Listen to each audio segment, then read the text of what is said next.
Assalamualaikum warahmatullahi wabarakatuh. Perkenalkan, nama saya Suci Septianti Azhara dari fase F12.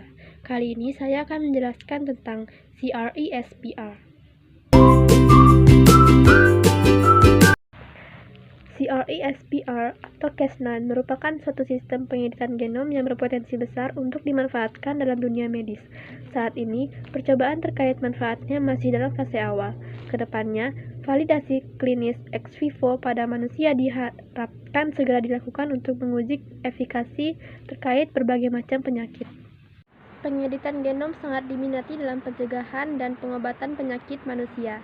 Saat ini, pengeditan genom digunakan dalam sel dan model hewan di laboratorium penelitian untuk memahami penyakit.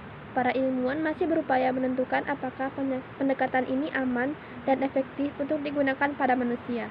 Pengeditan genom sedang dieksplorasi dalam penelitian dan uji klinis untuk berbagai macam penyakit, termasuk gangguan gen tunggal seperti fibrosis kistik, hemofilia, dan penyakit sel sabit.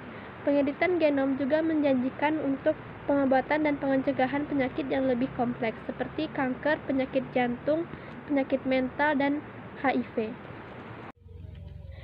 Pengeditan genom menyebabkan pemulihan fungsi gen atau kompensasi mutasi. Sistem CRISPR atau Cas9 memiliki potensi terapi untuk mengobati berbagai macam penyakit genetik yang disfungsinya diketahui. Pengeditan polimorfisme nukleotida tunggal atau SNP dapat menggunakan berbagai strategi pendekatan, seperti melumpuhkan gen yang menyebabkan penyakit, memperkenalkan mutasi pelindung, atau menambahkan transgen terapi. Bila penyakit ini disebabkan oleh virus, pembelahan DNA virus dapat dilakukan.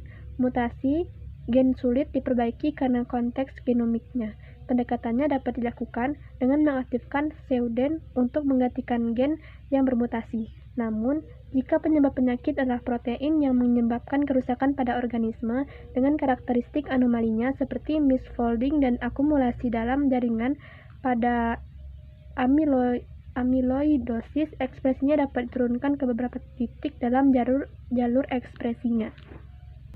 Kekhawatiran etika muncul ketika penyuntingan genom menggunakan teknologi seperti CRISPR atau Cas9 digunakan untuk mengubah genom manusia. Sebagian besar perubahan yang dihasilkan melalui penyuntingan genom terbatas pada sel somatik, yaitu sel selain sel telur dan sperma atau sel germline. Perubahan ini hanya terjadi pada jaringan tertentu dan tidak diwariskan dari satu generasi ke generasi berikutnya. Namun perubahan yang terjadi pada gen dalam sel telur atau sperma atau pada gen embrio dapat diwariskan ke generasi mendatang. Pengeditan genom sel germline dan embrio menimbulkan sejumlah tantangan etika, termasuk apakah penggunaan teknologi ini untuk meningkatkan sifat normal manusia seperti tinggi badan atau kecerdasan diperbolehkan. Berdasarkan kekhawatiran tentang etika dalam keamanan, penyuntingan genom sel germline dan embrio saat ini ilegal di Amerika Serikat dan banyak negara lainnya. Sekian penjelasan saya tentang CRISPR.